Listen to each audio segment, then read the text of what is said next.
নির্বাচনকে কেন্দ্র করে প্রার্থীদের ব্যক্তিগত জীবন নিয়ে নানা ধরনের আলাপ হয়।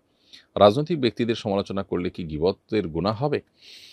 উত্তর হলো, নির্বাচনকে কেন্দ্র করে প্রার্থীদের ব্যক্তিগত জীবন নিয়ে যে সমস্ত আলাপ আলোচনা হয়, সেগুলোতে যদি তাদের ব্যক্তিগত ইস্যুগুলোকে তুলে এনে সমালোচনা করা হয়, সেগুলো গীবতের অন্তর্ভুক্ত হবে।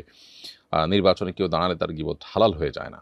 তবে হ্যাঁ, কোনো ব্যক্তির খারাপ দিক মানুষ জানলে সতর্ক হতে পারবে এবং সত্যিই সেটা প্রমাণিত খারাপ, এবং সে খারাপের ব্যাপারে মানুষকে সতর্ক করে এই ব্যক্তির আ তার শাসন থেকে বা তার আ নতুন করে জুলুমের রাস্তা ওপেন হওয়া থেকে মানুষকে বাঁচাবার জন্য যদি প্রয়োজন হয়, তাহলে সে প্রয়োজনীয় গীবত করা জায়েজ আছে। অর্থাৎ যে গীবতটা হবে সত্যিই মানুষকে সতর্ক করবার জন্য। ধরুন একজন একটা বোমা রেখেছেন কোথাও।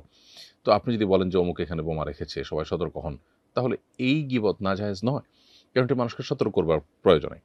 এখন এটা একজন মানুষ যখন করবেন, তখন তার আল্লাহর ভয় থাকতে হবে। তিনি আসলে হারামকে হালাল করবার জন্য জাস্ট একটা ফাঁদ তৈরি করলেন, একটা নিজে থেকে একটা আ কি জানি বলে এটাকে? নিজে থেকে আপনার আম একটা ফতোয়া বের করে নিলেন।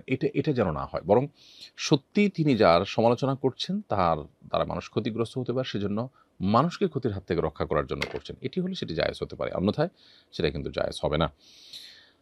অনেক সময় একান্ত ব্যক্তিগত ভুল ত্রুটি সেগুলোকেও বড় করে বা বিভিন্নভাবে তুলে ধরে আপনার প্রচার করা হয়।